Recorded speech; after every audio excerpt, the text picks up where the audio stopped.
nothing to do, what games would you take there with you?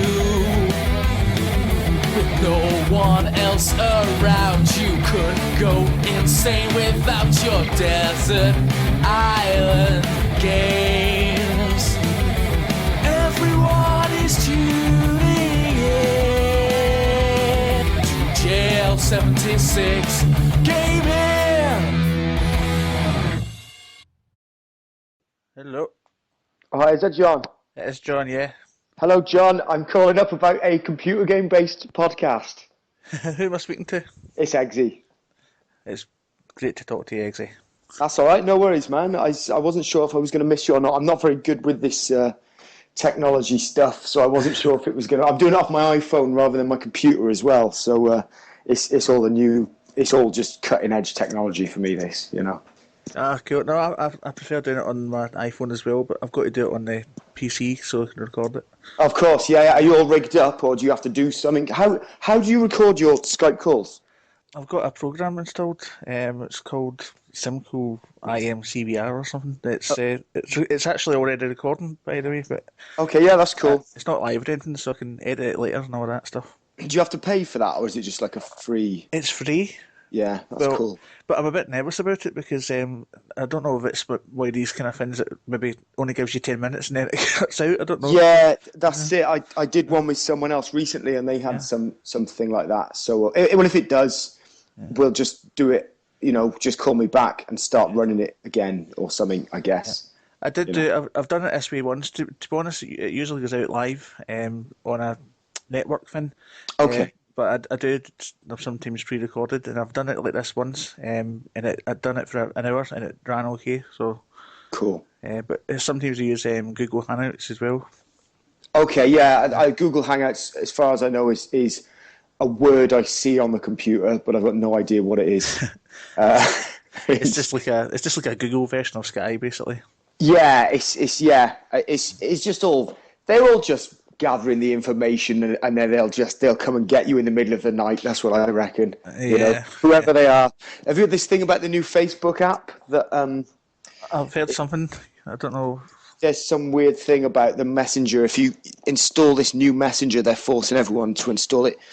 It somehow turns on the mic and can listen to things going on around you. It's weird. It's really weird. Is that what that is? Because I've just installed that Messenger. It forced me to do it.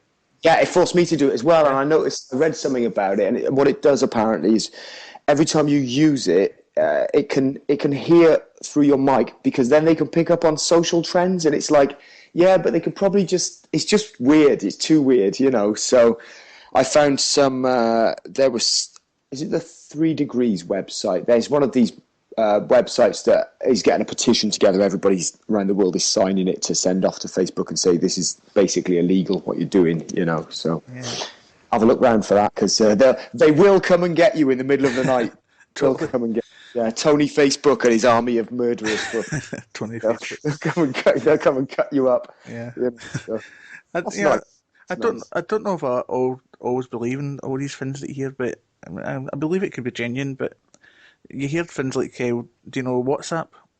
I've heard of WhatsApp, yeah. So, somebody sent this thing out saying WhatsApp is now going to charge you because it's free.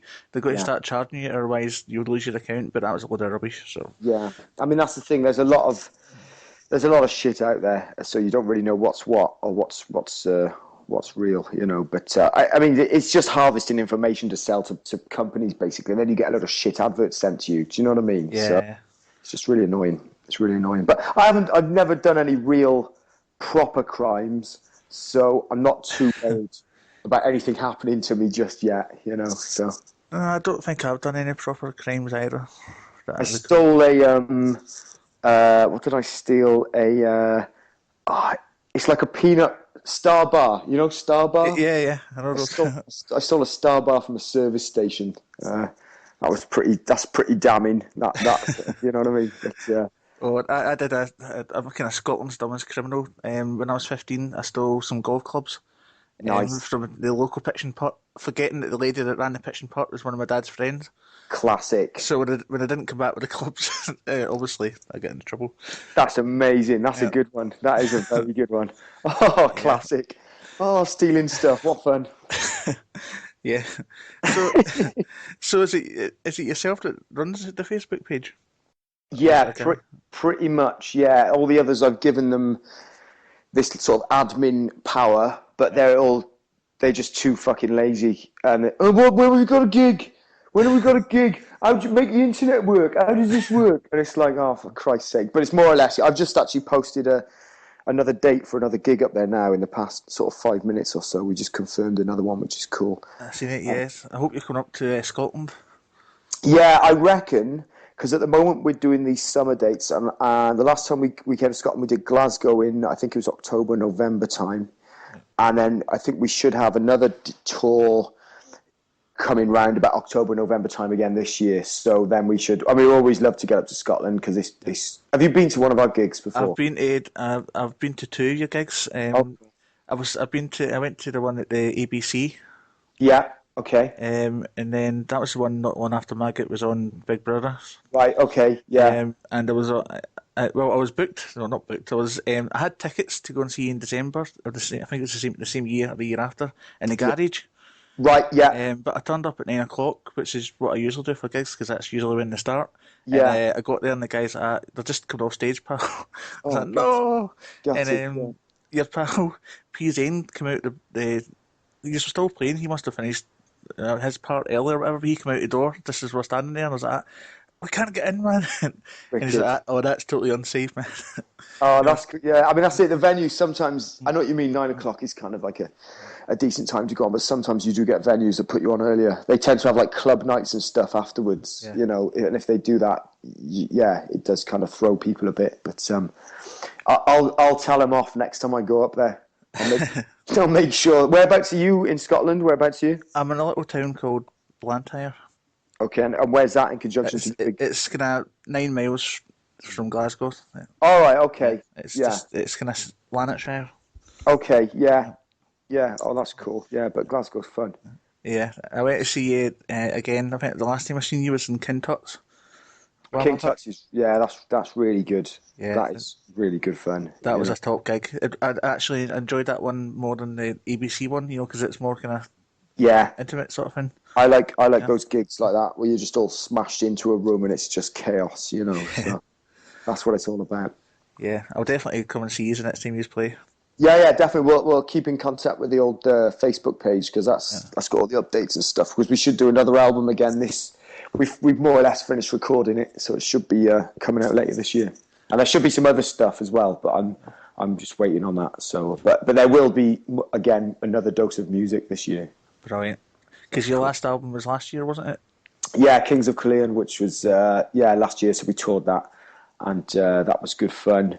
Do all the classics for the people. It's 10 years, you know, so that's a long time. So yes, and I've also my first album I got yours was the Greatest Hits album. Yeah. Which I thought was just like I thought you were just like being funny saying no Greatest Hits, but obviously I learned later on that you did have lots of previous albums like locally. Yeah. I mean that's it because we done loads, and then when we got signed to Atlantic, we were like, well, they are the greatest hits because they were all the tunes that everybody knew before we got signed or anyone had taken any notice of us, you know. Yeah. So that's why we called it Greatest Hits, and also it's a great name for your first album when you're signed to a major label, you know. Well, that's why I thought you did it because you're just kind of making a statement sort of thing. Yeah, well, definitely it was. It was just like we had to call it Greatest Hits. We're like, well, it is. We've just got to call it Greatest Hits, man. You know. So I think it still confuses a lot of people. They're like, so greatest. How does that work? It's just like just enjoy it. Just enjoy it. You know? Yeah. And they do. Right.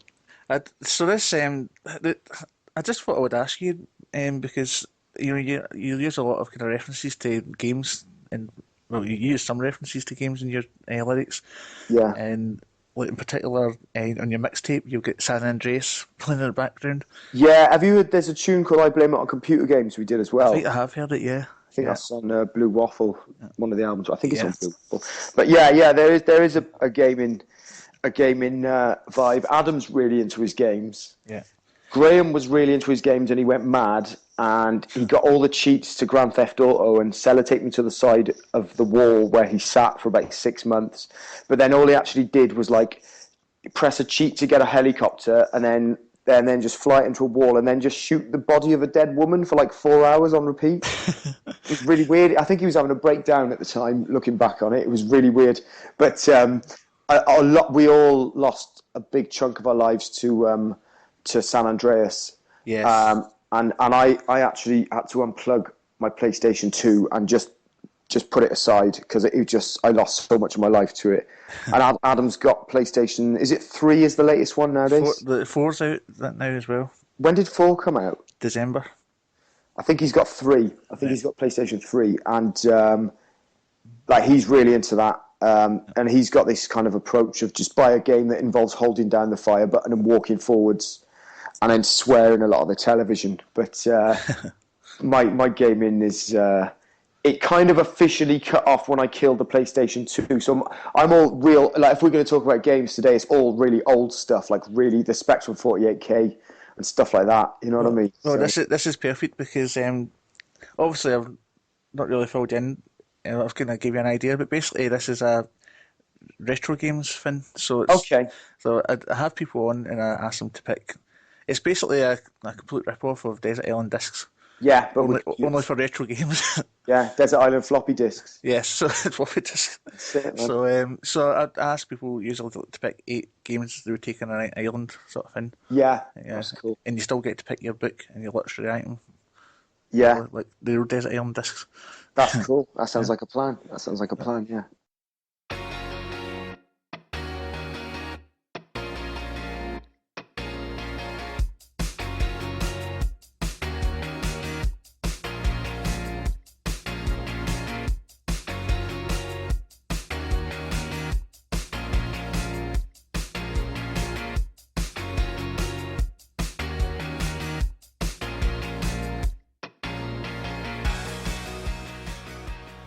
Hello, welcome to Desert Island Games, the safest retro games podcast on the net. You knows it.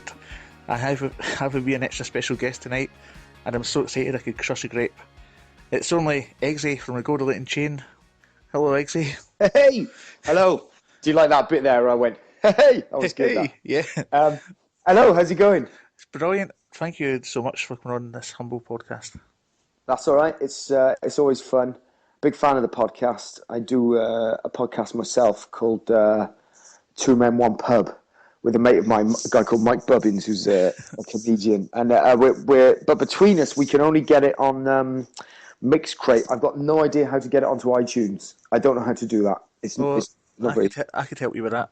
Okay. Is it why I can do other things. I can upload music to like Mixcloud and stuff like that. Yeah. But I can't seem to upload podcasts to iTunes. It's just ridiculous. I don't know how to do it. So you'll have to tell me how to do that. Yeah. That'd be cool. Yeah, this is kind of why I thought I would take a chance and ask you, because I know that you like the podcasts, and I know GLC do the podcasts. Yeah. And I know obviously from your Facebook and stuff that you like to do the podcasts. So Yeah. And then I thought, they like retro games, so I'm going to ask the GLC to come on to Desert Island Games, and thanks for accepting the invitation. Yeah, that's no problem, man. It's easy enough to do, just press a button and say some words. So I've done that before. It's good. Yeah, it's all good. So do you know what? I could have no clothes on now and I'd still be doing this, and you'd have no idea. I have actually got clothes on, so it's okay. But I could just take off all my clothes. It's that easy. I could get naked while I'm doing it, and it'd be fine. Well, sometimes we do that. Yeah, why not? Why not? As long as you're not hurting anyone else, do what you like. That's what I say. You could push a pen up your bottom and write the entire alphabet whilst doing this, and as long as no one else is getting hurt, then fantastic, go for it. I don't know if you'd want to do that, but it's just an option. No, you wouldn't want to see me doing that, I don't think. I don't think I'd want to see anyone doing it, really. But you never know. There may be someone out there right now who is doing that. Well, we do some of my nerdy, geeky friends on the RetroUnlim Network that we do. They do a podcast on a Friday, and one time this guy did do it naked. Did he have the webcam on as well? Oh yeah. And that's taking it to the next level. Oh, yeah. You start charging for that. You start charging like £1 a time. You know what I mean? Yeah, no, we only seen the top half. Luckily. That's all you need to see. That's all you need to see. If he was like you know, pulling his bottom apart and stuff like that, I just wouldn't want to get interested. It wouldn't be my thing, you know.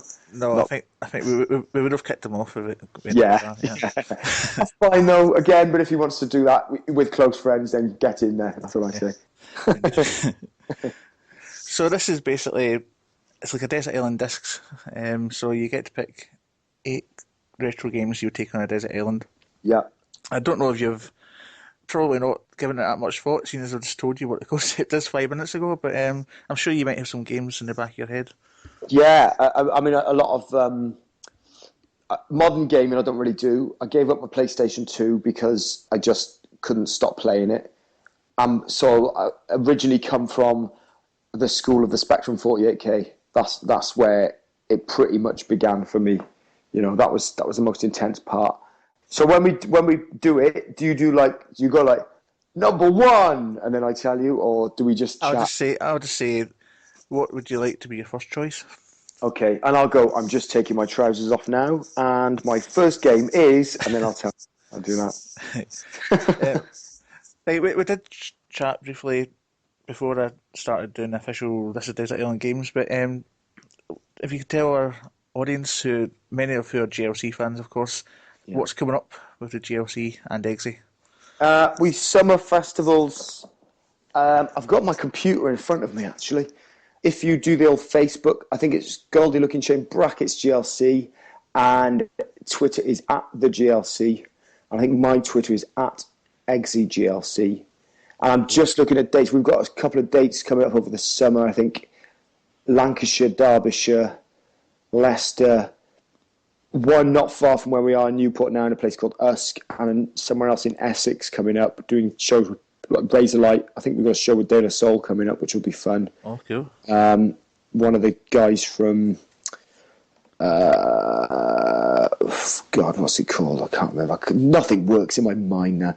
But basically, yeah, we've got some festivals coming up, and then we've just finished recording another record off of the hotly tipped success of last year's Kings of Kalian album, which went to number 1 in no countries, and we are we're finishing up new stuff, a new album, and some other things that I won't quite unleash on you yet, but that is coming up later this year. So hopefully there should be another tour around about October, November time, and hopefully be coming back to Scotland and all the other places in the country that we don't normally get to go to unless we're doing gigs, you know. So stay in touch and come and see us live sometime, because it's good.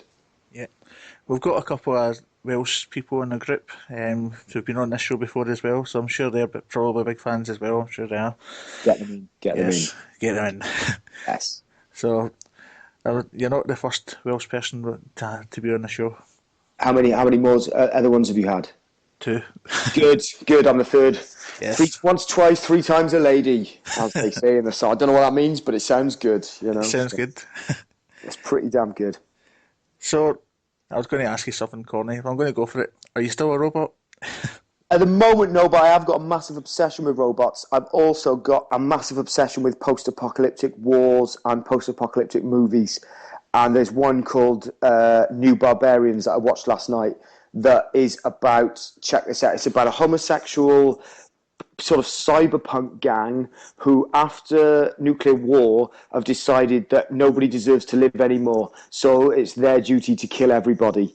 And it's fucking insane. It's absolutely brilliant. It's from 1983, and it's because a lot of these post-apocalyptic I can't even say it. A lot of these post-apocalyptic, a lot of these films about the end of the world, right? A lot of people look at them like Mad Max and Mad Max 2, and they go, well, the thing with these bad guys, they all look a bit gay, but no one ever mentions them being gay. In this film, they're blatantly gay, and they're just like, yes, we're gay, we're going to smash you all up. And I think that's pretty, for 1983, that's pretty cutting edge. You know what I mean? So, and it's a great film. It is absolutely insane. There's a guy with a bow and arrow that blows people up. There's loads of exploding heads. There's sort of beach buggies driving through quarries. Just people like, it's just brilliant, you know. So, I mean, that is better than being a robot in my eyes, and being a robot is pretty good. So, you know, there you go. It's pretty damn good. And you get to make off to BBC Micros when you're a robot as well. So, I'm talking of which, the BBC Micro takes me on to my first favourite game. Yes, look at that. What is it? What a wonderful link. What a wonderful link there. funny enough, 1983, the same year that New Barbarians was created, the only access I had to a computer was a BBC Micro, which we had in school. And do you remember the BBC Micro? Yeah, we had one in school. I think the first seen one in primary 7, which probably would have been about 83, 84 as well, to be honest. Yeah. And it was a pretty basic computer. I don't really know why we had it, but every school had one just in the corner of the room. And there was a game called Granny's Garden. Have you got any memories of Granny's Garden at all? I don't have any memories of that game, I'm afraid. There was one with a cat and a mouse, I seem to recall. The one with the cat and a mouse, I think the idea was a letter or a word would come up on the screen, and you had to type it before the mouse got killed by the cat. That's right, yeah. If my mind says so, that's like a really early one. Yeah. And Granny's Garden was like, it was mind blowing. It was really, really good. I've literally just typed up the Wikipedia page for it here in front of me, and this is basically what it says. Created by a guy called Mike Matson for a company called Formation. The game takes place in the Kingdom of the Mountains. The aim is to find the 6 missing children of the King and Queen. The kids were called Esther, Tom, Claire, Annika, Jessica, and Daniel, whilst avoiding the evil witch by way of a few logic puzzles and some less logical. The game was loved by many of the children who played it, including myself, as evidenced by nostalgic comments on the YouTube clips of the game. So, you know, that says it all pretty much. It was awesome. It's a really distant memory. It's not since the internet came about that I could prove that this game existed. But it would literally be like some blocky graphics on the screen. All of us would sit round. Basically, right, if the teacher wanted to sack the day off, we're having, we're going to have Granny's Garden now, guys. This is the computer lesson. So everyone just sit around the computer and they turn it on. And you get these blocky graphics come up, and it would say something like, you are in a forest. There is a sandwich in front of you. Do you want to eat the sandwich or go north? And then you'd have to be, between us, we'd be like, go north. So eat the sandwich. And we'd all decide, go on, go north. Then you'd press N for north and enter, and it would go onto another screen. It went on like that, so on, If you go onto YouTube, you can see clips of this game. It might not be as good as I remember it now, but it was amazing. It was really, really good. Every now and then the computer would go doop, and it had amazing theme tune music. I think it was maybe something from Peter and the Wolf, or a famous piece of classical music as the theme tune, if my mind serves me correctly. Yeah. But it was awesome, and that was kind of the first introduction to a computer game. It was just mind blowing. Granny's Garden. If anybody has a way of creating it and turning it into an iPhone app, I will spend at least 79 pence buying it. Yeah, it's got to be worth 79 pence of anybody's money. Exactly. And we nearly finished the game because you had to obviously find 6 kids. And I know we found at least 1, maybe 2. I've got a feeling we found 5, and we were so close to finding the 6th kid. But term finished, and we never went back. I think I left school then. We never went back. And I never got to finish the game, so I'll never know what happened. And I don't know if Granny died of old age, if she saved the kids, if the kids cared. Maybe the kids were having a sex and drugs orgy around the back of the computer. I don't know. Who knows? But it was a great game. It was a fantastic game. You should look it up on YouTube. The ending might be on YouTube. Yeah, I've just literally, as we've been saying this, like little thumbnails have come up of YouTube videos of bits of Granny. I think someone's done that thing where they've played the entire game, then just filmed it and put it all on YouTube. So you don't even have to play it now. You can just watch it, which kind of takes the fun out of it a bit. But, oh well. It does sound awesome. I do like kind of text adventure games anyway, so that's one of my favourite genres. So I don't know why this one passed me by. Also, it was massive. It was absolutely massive. It must have been like one of the free games given away with the computer, because it was massive. It was great. It was really, really good. Always in my school, just get the one game, the cat and mouse one. Cat and mouse game, classic game. I didn't like it because I've never liked it was secretly being educational, and I didn't like that.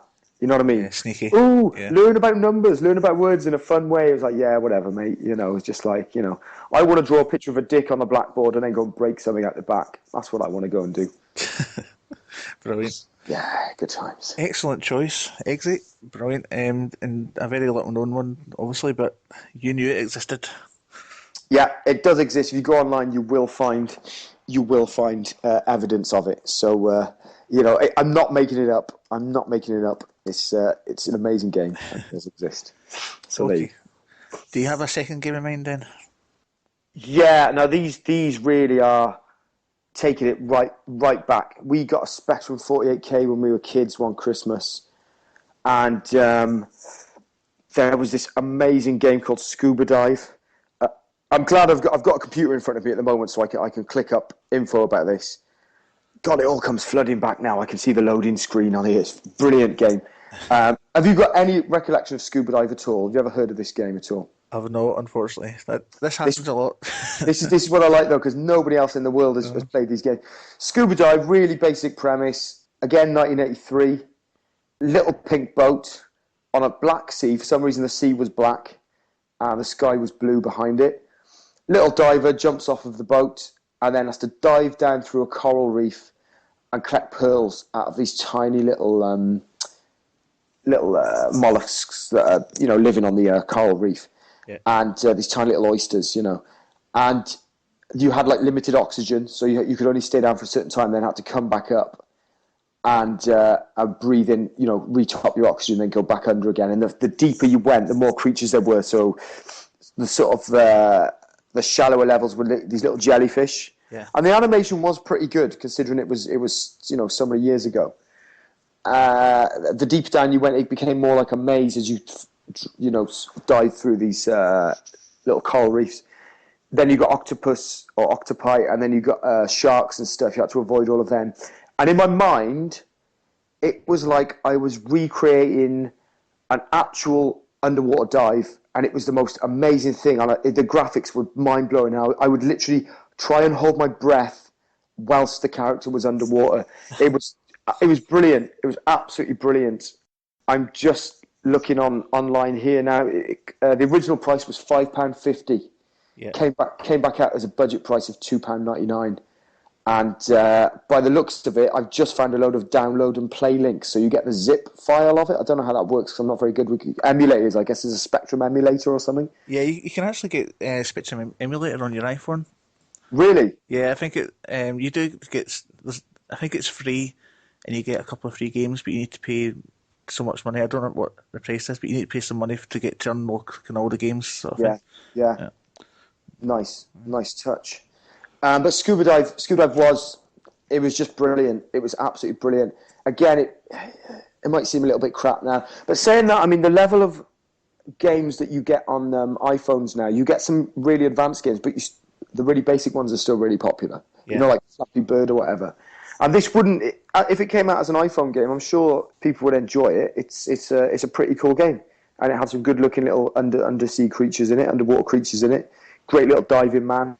What more could you ask for? Yeah, it may well get remade. A lot of games are getting remade, so maybe somebody will get around to it. Hopefully. Yeah.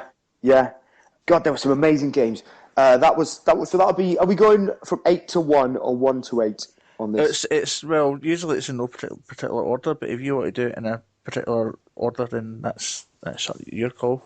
I have no major order, but there were so many great games. By pure coincidence, I knew a guy, right? He was a student, and he studied in Wales, right? And he had to rent a room, so he rented a room off my parents, right? They used to let rooms out to students.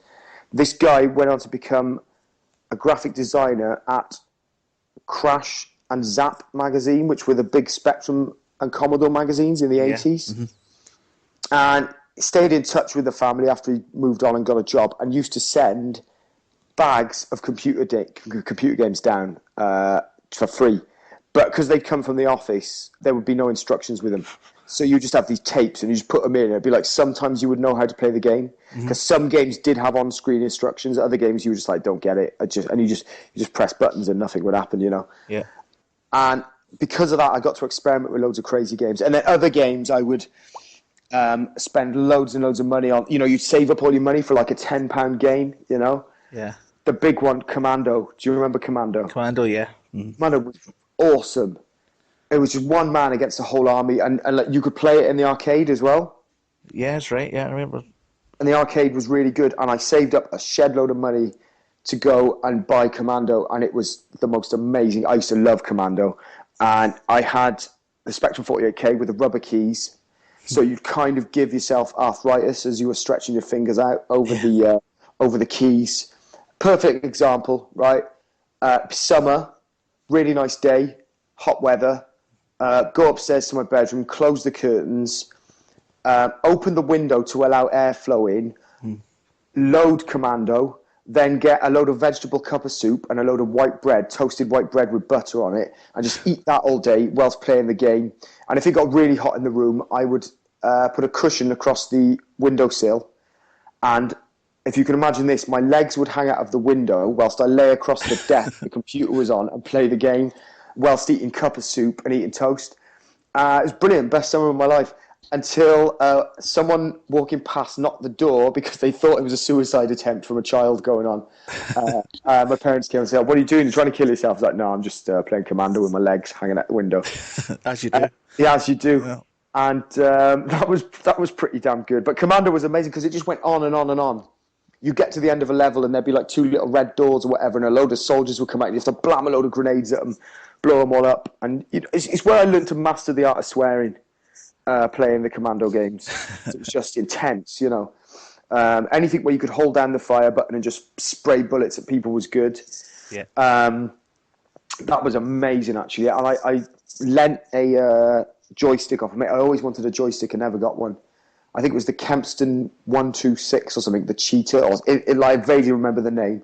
You had to plug an interface into the back of the Spectrum, then the joystick into the interface, and the joystick would work. And the joystick I lent off my mate had an auto fire button, so you didn't even have to hold down fire. It just did it for you. And it was amazing. That was amazing. So that's got to be up there with the classics. Commando was amazing. Absolutely brilliant. Yeah, we'll never see the likes of those days again. No. Glory days. It's all bloody, what's that thing called now where kids put on headsets and swear at each other around the world? World of Warcraft? Oh, yeah, World of Warcraft. I've never played it, thankfully. No, and then there's that other thing where they just recreate famous wars. It's not World of Warcraft. Call of Duty. Call of Duty, yeah. So, I'm sure it's good fun, but I just can't be bothered. No, it's just one man in a room against a 48K computer is much more challenging as far as I'm concerned, Yeah. Otherwise, it's some kid swearing at you in Spanish and then just shooting you every time you respawn or whatever they call it, which is not really my cup of tea, that. Well, I'm sure if someone locked me in a room for 12 hours with it, I'd give it a good go. So yeah, I don't like playing online because, mainly because I'm crap at games. I mean, I've been playing the latest Grand Theft Auto game online. Yeah, what's it like online? Grand Theft Auto 5. It's great, but the only problem is people just. I'm just trying to go about my own business, doing my own thing, and people just come up and shoot you in the face for no reason. Yeah. It's like, that's annoying. Yeah. You can put this thing in. You can put this thing on called passive mode, so you can't get killed. Right. But they can still run you over in a car. Right. Okay. So even that doesn't make you safe. Kind of spoils it. Definitely. But stick with the Spectrum, man. I got a few others there. What was that? Was that the third game? That was 3, yeah. That was 3. Fourth, I was thinking about this. Outside of the home computer, very big in the 80s was the small handheld unit, like the Pac-Man, the handheld portable Pac-Man. The original Nintendo flip-top Donkey Kong game. Yeah. Remember that? That was up there. I really wanted that because it just had this lovely sort of aluminium finish with Donkey Kong written on it and like brown plastic case. And you could snap it open and play Donkey Kong wherever you were. Do you know what I mean? Yeah. And it made those lovely little noises. And you'd have like 2 little buttons, Game A or Game B. You'd have like an easy version or a harder version. And that little classic Nintendo cross pad, the thumb pad. Yeah. They had that built into it, and that was good. Your mate always had one, but the batteries were going and you had to hold it at an angle to see if, the LCD display. Yeah. That was awesome. That was really good. Yeah, I'm looking at one now. They're great. Yeah. Brown case, is that right? Yeah, it's brown. It's a brown case. Yeah. With that kind of that silvery aluminium sort of finish on the top. Is that right? No, actually, this one I'm looking at is I think it's a remake. Okay. Yeah, it's like somebody's that way.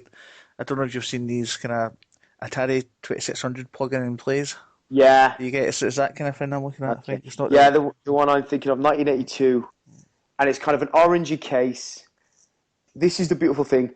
Game and watch, multi-screen. How cool is that? Game and watch. It's like, Brilliant. look at it. I can play a game and I can tell the time. What time is it? 3 o'clock. What are you doing? Playing a game. That's where game and watch comes in handy. Multi-screen. Genius. Pure genius, you know? It's perfect. I mean, whoever thought that up needs to get a Nobel Prize, I think. Brilliant. Some bloke in Japan, it's like, okay, so we've got the technology here. Ian can make a watch, and Terry's quite good with games. And I'm not bad at making plastic multi-screen devices. What do you reckon? Should we smash it all together and see what we come up with? Yeah, go on then. And then they come out with game and watch, multi-screen, classic, absolute classic, you know. So it was lovely, and it had this good quality weight to it that was really nice. Those sort of it felt like a quality toy. Do you know what I mean? Because it was like, although it was portable, it wouldn't really fit in your pocket. It would just pull your shorts down and your bell end would come out in front of all your mates. You know what I mean? It's a bit too heavy to really carry around. But I remember going away on holiday. My mate's family, he had maybe 2 sisters and 2 brothers. There was 4 or 5 of them, and they all had these games. They had the Mario Brothers game, the Donkey Kong game, the Pac-Man game, and they all looked so cool. I'd love to own them now. You know, they were great. But that'll be my number 4, the Donkey Kong. Basically, any of the Nintendo Game and Watch series. Parachute was another good one. There were loads. There were so many good ones. You know, they were. Brilliant. They made lovely little beeping noises, and they had lovely little squidgy rubbery buttons on them. You know. Yeah, I had a little car one. It's kind of similar vein to that. It's a little handheld thing, but it had a little kind of gear stick thing on. You could push back and forward. Nice. I can't remember if it had a steering wheel, a mini steering wheel or not. Either that or just a kind of joypad, but it definitely had the gear stick. Classic. Yeah. Classic. The Tomitronic 3D. I've got to put them in there somewhere. Would that be number? Is that number 4? That would be number 5. Yeah. Number 4. Tomitronic 3D. Never had it. Right. Yeah. Always wanted Tomitronic because Tomitronic was. The kids now are talking about this Oculus Rift. Have you heard about this? Yeah. I've seen it. I've seen video clips of it on YouTube. Yeah, and pretty much it is just like a totally immersive 3D. You know, you can use it in a war zone to see what's going on in a war zone, or in a medical situation if someone's had an accident, or you could play a game on it, or you could use it as a tour around a potential house you wanted to buy. Do you know what I mean? It's got so many applications. But really, they should have just drawn the line at Tomitronic 3D Shark Attack, because that's where it's at. A load of green 3D sharks flying towards you, just going dip, dip, dip, dip, dip, dip, dip, dip, dip, dip. That's amazing. That's all you need. And I desperately wanted one. And they probably cost about 30 quid. They were quite expensive. Yeah. And it was the sort of thing you'd see the advert, and adverts always made stuff look 5 times as good anyway. But I just remember just literally having a mini orgasm seeing the advert for Tomitronic.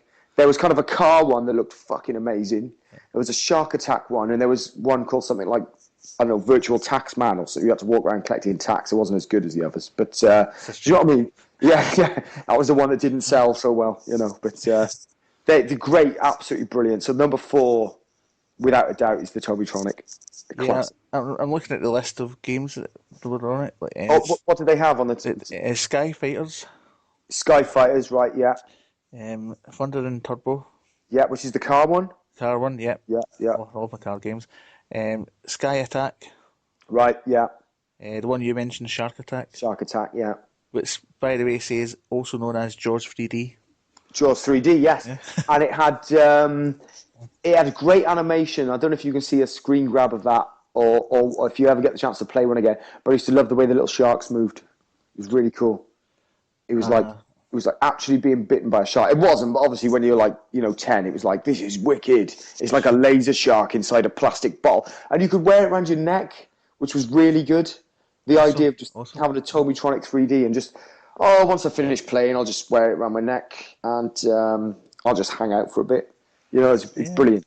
Pure genius. There's a lot of cool stuff about these days, but when you think back to those days, we had a lot of cool stuff as well. Oh, it was amazing. Yeah. It was amazing.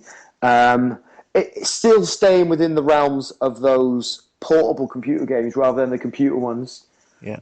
Kid across the road from me, Caveman. Do you remember Caveman? The cartoon? Caveman was a little So those like little handheld, like Nintendo, flip screen games. Yeah. After a while, they made slightly more elaborate ones, like the Tomitronic 3D, that looked like mini arcade machines. Yeah. So Caveman had a little screen, but it was more like a little TV screen with a little control panel at the front. I'm sure if you type it in on, I'll just type it in there, see if I can find it. Caveman computer game. Really, really good. It was basically a tabletop, so that's what they were called, tabletop games. Yeah. Grandstand made it, and obviously they were amazing at making computer games. Yeah. They're selling one on eBay for £10. Are they? Yeah. I might get one. There's one here going for 40 quid. Jesus. Caveman was awesome though. You had a little like left and right joystick, and you had to just run across the screen, and there was a little dinosaur on the other side of the screen, and he had a little egg in between his legs, and all you had to do, grab the egg and then run back home. And I think he spat fire at you, or he threw rocks at you or something. Yeah. And it was great. I was really good at Caveman. I used to go over to my mate's house and play Caveman all the time. And his brother would go, "That's a kid's game, it's a baby's game." Because he had something else. He had a slightly different game that wasn't Caveman. I think secretly he was jealous. That's a baby's game. Yeah, it's a baby's game. That's a baby. I was like, no way, man, it's Caveman. Anything with dinosaurs is obviously not for kids. Do you know what I mean? Yeah, because, dinosaurs are pretty scary. Exactly. Dinosaur can eat your face. Yes. What can Pac-Man do? Eat a small tablet and chase a ghost. You know what I mean? Yeah. I know who's one there. Classic. But that would be my number 5. Number 5. That's a classic. There's some timeless games here. Oh my God, so many great bloody games. It's amazing.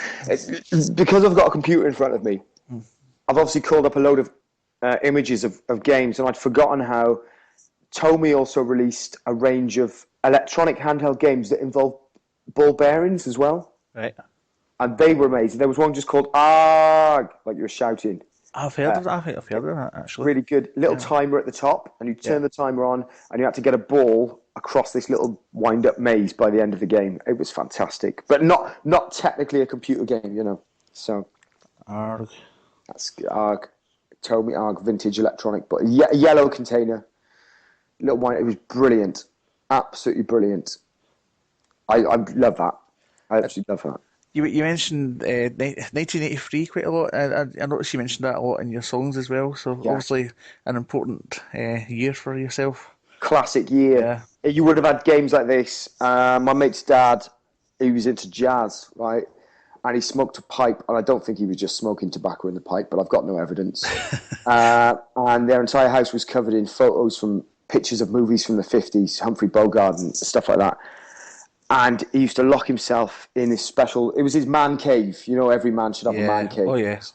And he'd lock himself in his man cave, and we wouldn't see him for days on end. He must have been high looking back on it, but I've got no evidence. But he had, of all these things, so he loved the 50s, he loved smoking a pipe, and he loved listening to jazz and Radio 2 and all that sort of stuff. But he had a Casio portable keyboard, and that was amazing, because what does he do with it? I don't know. He's in there now, and occasionally we get to have a go on that. Again, classic memories of 83. Yeah. Classic memories of 83. 1983 is probably the year I started remembering a lot of things. But vaguely 82, like the Spanish World Cup. But 83, I remember so much music from 83, like on Top of the Pops and all that. You had Joe Boxer and the Boxer Beats and things like that. All the classics. Yeah. All the classics, Computer game-wise, so I've done 5. You're at 6, number 6. Yeah. 6. Now, there's one that I can't put in, and it was called Escape From... Now, I used to call it as a kid Escape from Scunthorpe, right? It definitely wasn't called Escape from Scunthorpe, but I used to call it that. And basically, it was one of those games where it was like, do you go north? Do you go left? Do you go right? There is a sandwich on the table. Do you eat the sandwich? And I never got past like the third screen. It was just one of those games. Those certain games you couldn't play because they were just impossible to play? Yeah. I think I might have ended up smashing the tape up in the end. It's just that pure frustration, but that's the way it goes. Snap it in half. Classic. Yeah. Classic. But so I'll go for my number 6. 6. God, I'm great at keeping count of these things. Oh. My number 6, Arkanoid. Do you remember Arkanoid? Arkanoid, yeah, I do. Yeah. Great little game. Wait, what system was that on again? That was again Spectrum 48K. Spectrum again, yeah. I got a box set. I managed to get a box set for a birthday or an Easter present or a Christmas present or something.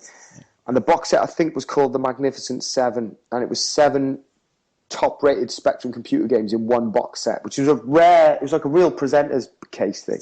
Yeah. And Arkanoid was in that, and Arkanoid was brilliant, because really basic, just a little, like the concept of Pong, you know. So a little kind of breakout game, wasn't it? Yeah, you had a little paddle floating across the bottom of the screen and a ball that would bounce up and down and knock bricks out of a wall. But where they took it to the next level was certain bricks would release power-ups. So sometimes you get a gun for your little thing across the bottom. Sometimes you release 6 balls at once. Sometimes you put it into slow motion. Sometimes you put it into super fast. Do you know what I mean? There were all these amazing things that kept happening. That was a great game. That was a really, really good game. I reckon that was pretty mind-blowing, actually. Arkanoid is up there with the classics. Without a doubt. I loved Arkanoid. Yeah. Often it's simple games that are the best, I feel. Yeah. The really basic ones were awesome, you know. So Arkanoid was good. Again, lots of cup of soup consumed there with a load of toasted white bread. At one point, my Spectrum 48K stopped working. Oh, no. And I took it down to Microcare Computing, which was our local computer shop, which still exists today. I actually mentioned it in a song we did on the last album. We did a tune called Bainswell Express, which the video is freely available on YouTube. It's about a local corner shop in an area called Bainswell. Cool.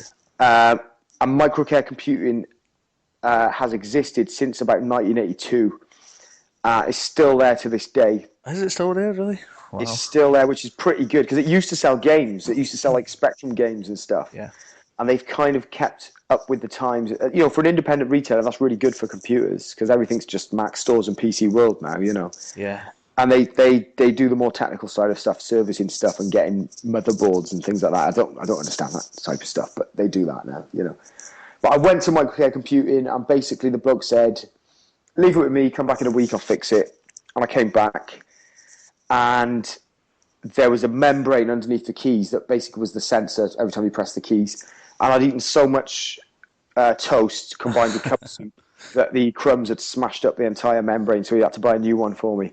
And he put it in, fixed it, and it was fantastic. And it worked right up until... I don't know what happened to that computer in the end, but it is a great story. I told a kid in my school that the rubber keys on Spectrum 48Ks, when they went out of fashion, they were all taken off. The keys were melted down to make condoms to give to poor people in third world countries because they couldn't afford to buy condoms, and it helped with birth control. I told that to a kid in school, and he believed me.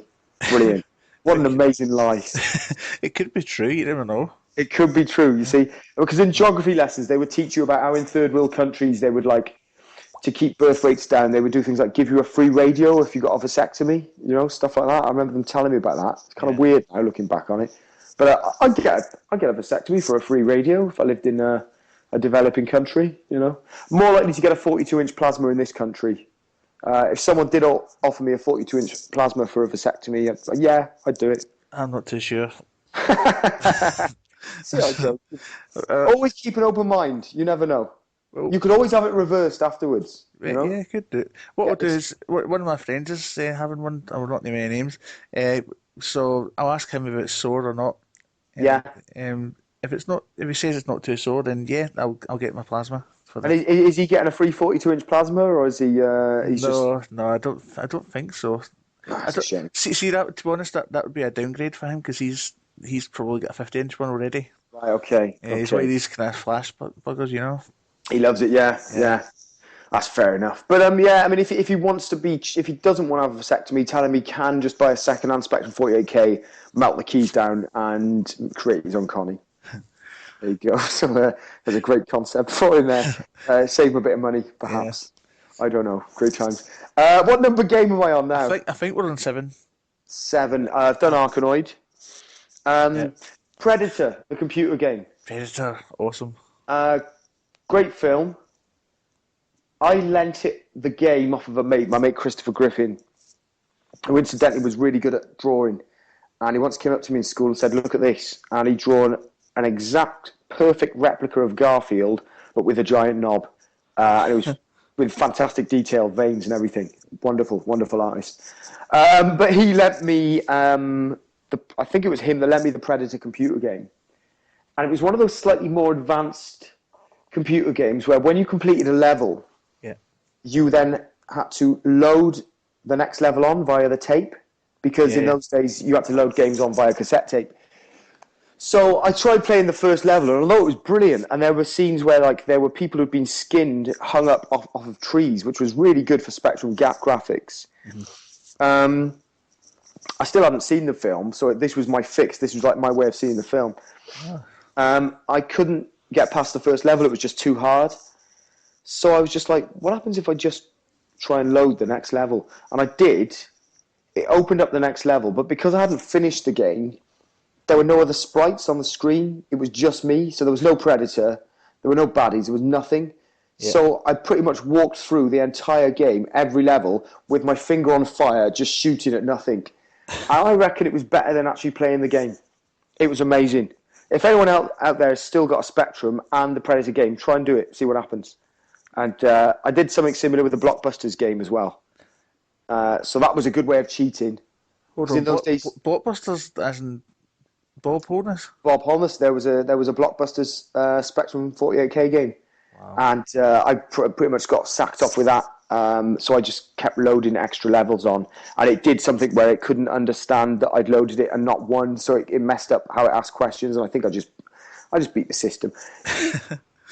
Looking back, I think I actually remember physically punching the keyboard of my Spectrum 48K when I got angry as well, because of the soft rubber keys.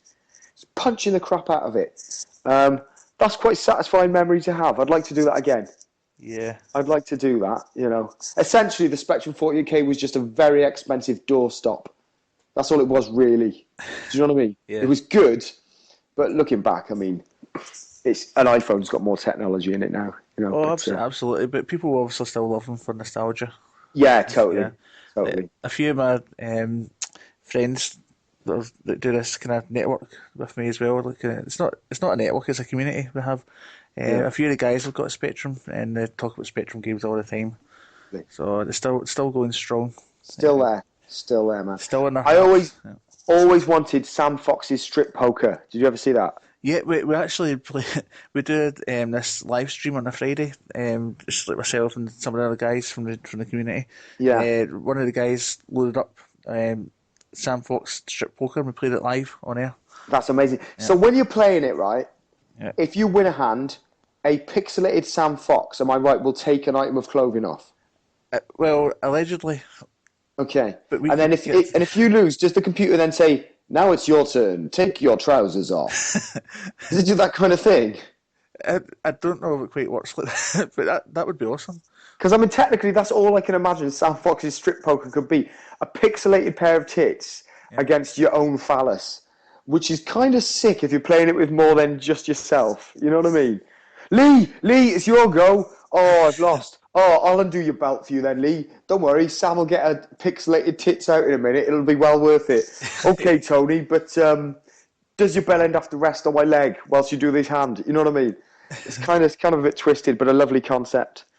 And it is a good question. Do you reckon anyone ever won the game, saw a full picture of Sam Fox naked, and then, you know, had an intimate time with it and touched themselves in ways they shouldn't when using a computer? I think that definitely happened. Yeah. That must have happened. That was the equivalent to internet porn in those days. Well, that was the only internet porn you could get, really.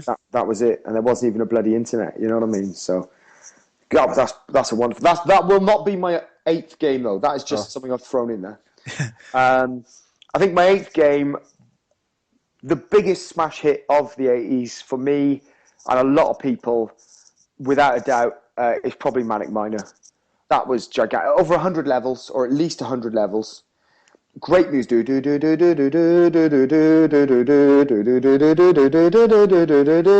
of the Goblin King, whatever it was called, you know.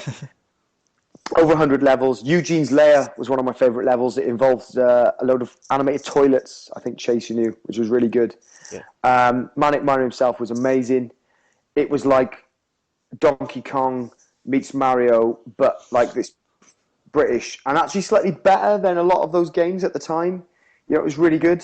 I'm sure there's a documentary about the guy who wrote and programmed it, and I've got a feeling he didn't make a lot of money off of that game, which is quite sad because all the effort he put into that, and for it to be ingrained in like a lot of people's consciousness after playing computer games, it's just brilliant. You know, it was just a great game.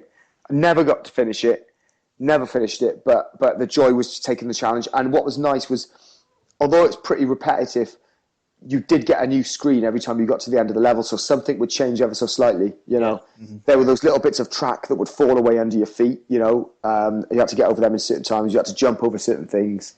You had to climb little ladders. Sometimes you got a hammer, a bit like Donkey Kong, to smash things. Mm-hmm. Do you know what I mean? And there were these. Yeah. It was just loads of these funny little creatures in there, and it was a great game. I mean, there are loads of other games you could talk about. There's like Chucky Egg. Yeah. Head Over Heels was a good one. Which was kind of more of a kind of. There was a game called Movie that was really good. That was kind of. Yeah, do you remember Movie at all? No, I don't. No. Movie was fascinating. It was again one of those games I got without any of the instructions, and it was. You were like a private detective who walked around this kind of mocked-up 1950s style environment and had to. Again, I don't really know what you had to do because I got a version of it without any instructions. Do you know what I mean? Yeah.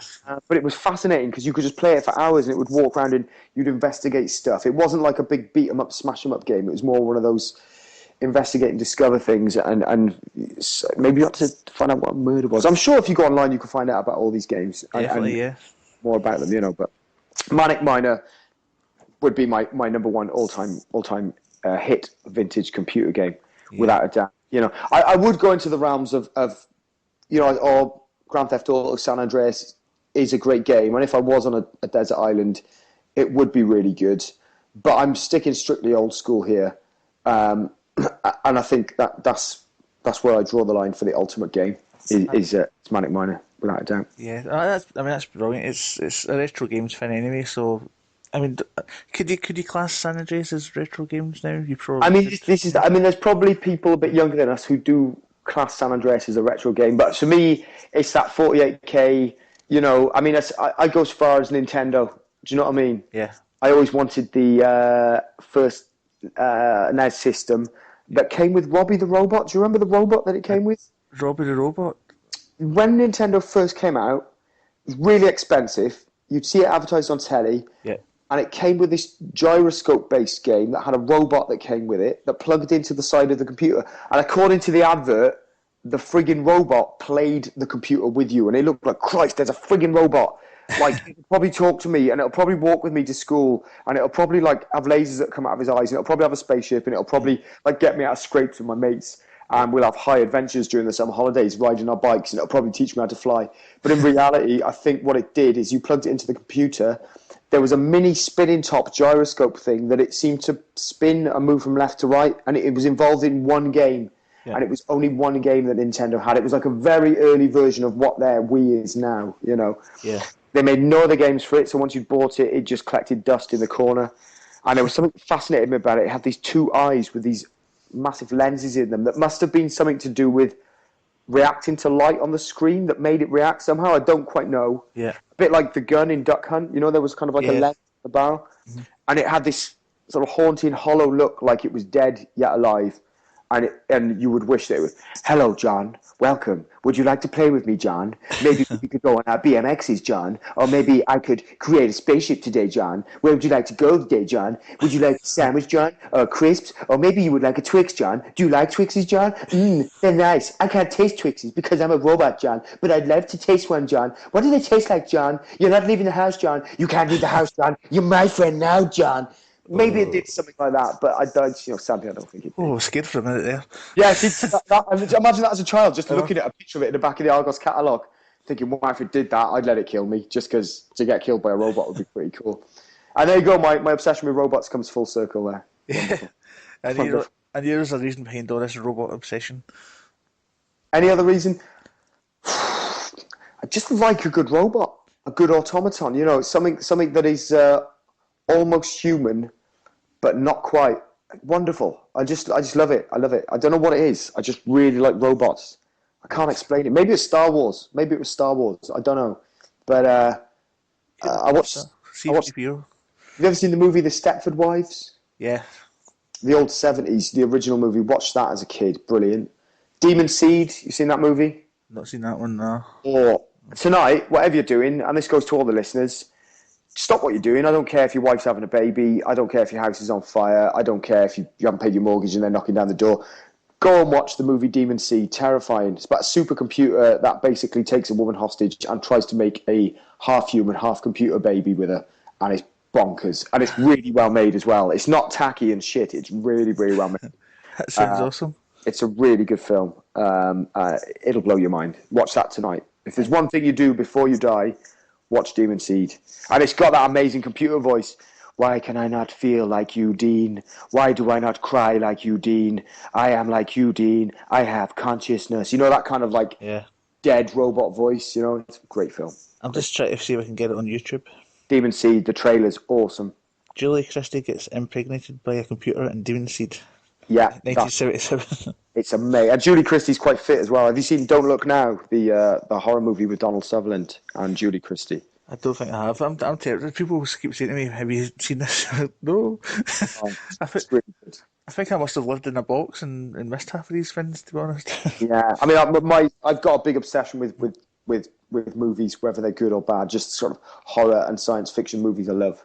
So that's a big. I quite happily do a top 10 movies, but this is a computer game podcast. Yeah. So. I love bad films.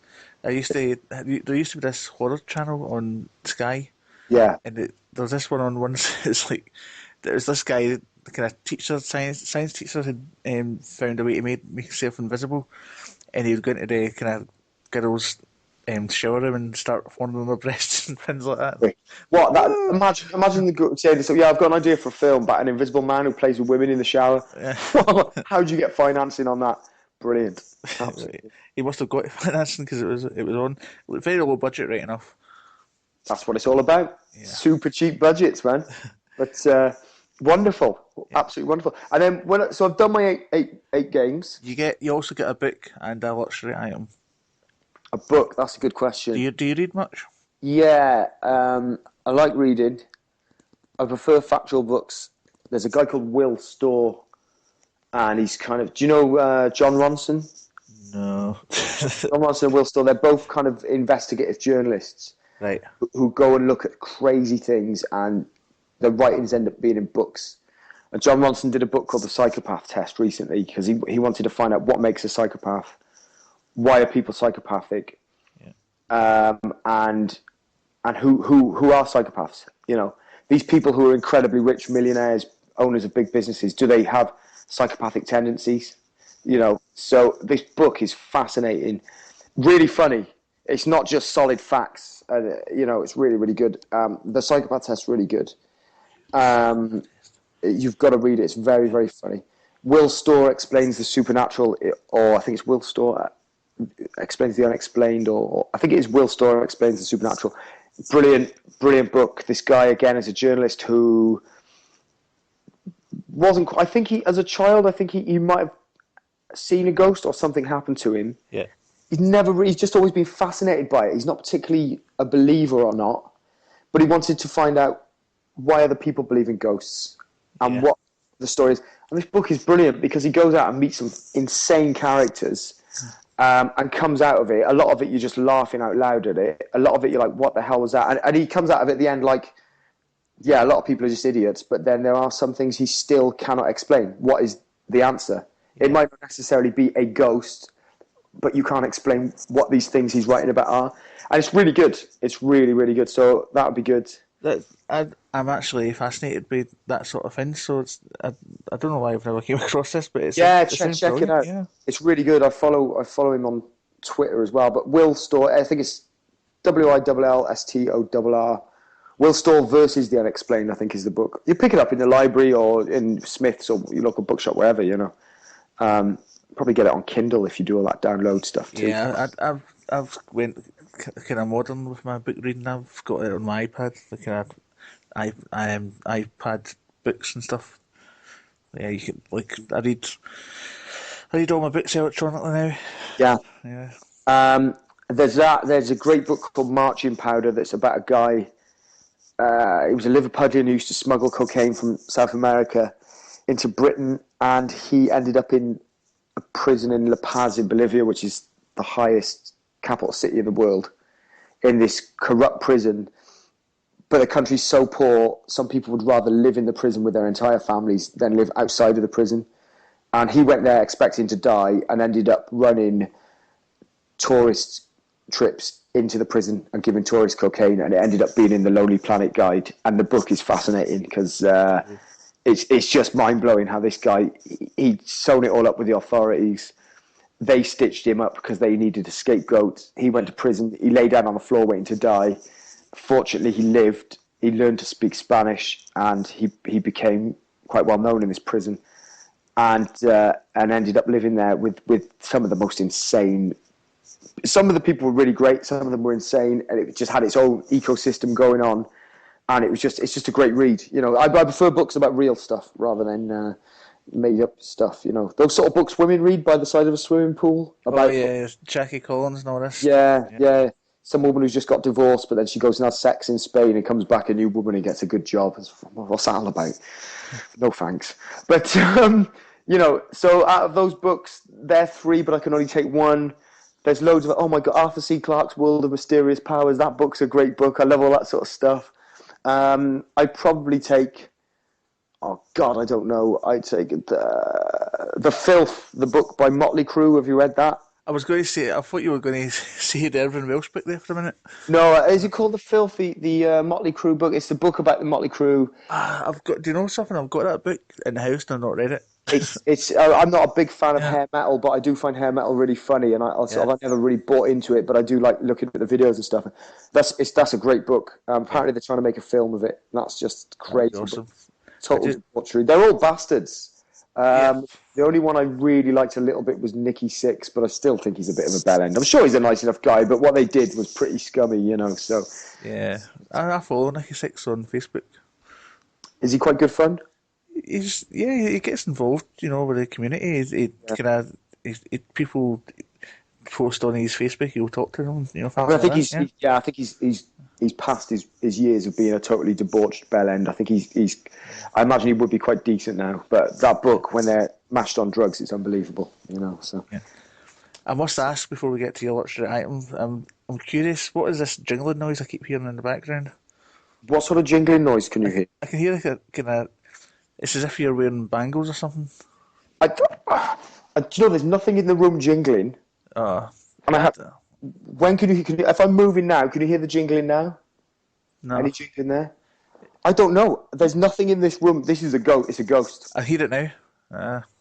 And there's nothing jingling. There's nothing. Oh, your desert's haunted. There you go. I've got a ghost. I've got a jingly ghost. Has it been a lot during the recording? I only noticed it in the last 5 minutes. Okay. It's not a big deal. I was curious. I thought you'd maybe you're someone's getting a fashion thing. You get some bangles on your arms. No.